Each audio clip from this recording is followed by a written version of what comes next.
Hi welcome to my channel Madhu's education alerts. This is your Madhusudan. ఈరోజు ఈ వీడియోలో AP ఇంటర్కి సంబంధించినటువంటి రీకౌంటింగ్ రీవెరిఫికేషన్ రిజల్ట్స్ అనేవి ఈరోజు డిక్లేర్ చేశారు, ఈరోజు రిలీజ్ చేశారు. దానికి సంబంధించినటువంటి ఇన్ఫర్మేషన్ మీకు ఈ వీడియోలో షేర్ చేస్తున్నాను.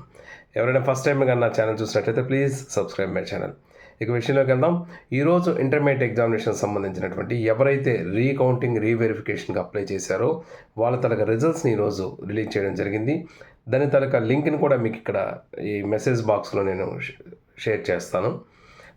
అదేవిధంగా ఎవరైనా రీకౌంటింగ్ కానీ రీవెరిఫికేషన్ కానీ చెక్ చేసుకోవాలనుకుంటే ఈ లింక్ని మీద క్లిక్ చేస్తే మీకు డెఫినెట్గా కొంత ఇన్ఫర్మేషన్ అయితే ముందే రెడీ చేసుకోవాల్సి ఉంటుంది.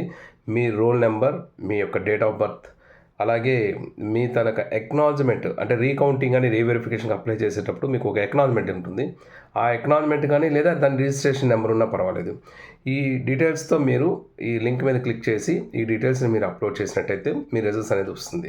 ఇకపోతే ఎవరైనా ఎక్నాలజ్మెంట్ కానీ రిజిస్ట్రేషన్ నెంబర్ కానీ మీరు ఎవరైనా మర్చిపోయిన వాళ్ళు ఉంటే apbieotp@gmail.comకి ఆ మెయిల్ ఐడికి మీ తాలూకా డీటెయిల్స్ని పంపించాల్సి ఉంటుంది. అలా పంపిస్తే మీ తాలూకా డీటెయిల్స్ని బట్టి మీకు ఒక ఎక్నాలజ్మెంట్, మీ తాలూకా రిజిస్ట్రేషన్ నెంబర్ అనేది అటు నుంచి మీకు రిప్లై వస్తుంది.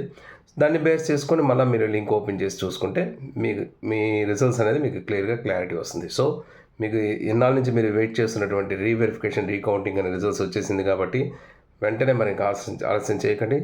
వెంటనే దీని రిజల్ట్స్ అనేది చెక్ చేసుకోండి. రిజల్ట్స్ కానీ సక్సెస్ అయి పాస్ అయినట్టయితే డెఫినెట్గా మీరు మరి సప్లై ఎగ్జామినేషన్ రాయాల్సిన అవసరం లేదు.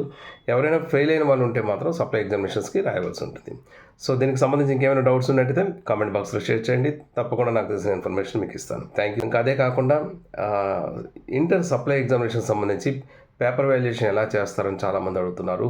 ఎందుకంటే ఆన్లైన్లో కరెక్షన్ జరుగుతుంది కాబట్టి అసలు ఆన్లైన్ కరెక్షన్ అనేది ఆన్లైన్ కరెక్షన్ వల్ల మనకి ఏమైనా ఉపయోగం ఉంటుందా, లేదా నష్టం అవుతుందా, లాభం అవుతుందా, అదే విధంగా ఆన్లైన్ కరెక్షన్ అసలు ఎలా చేస్తారు, దీని మీద నా నెక్స్ట్ వీడియోలో మీకు షేర్ చేస్తాను. Okay, thank you so much for your watching. This is your Madhusudan. Thank you.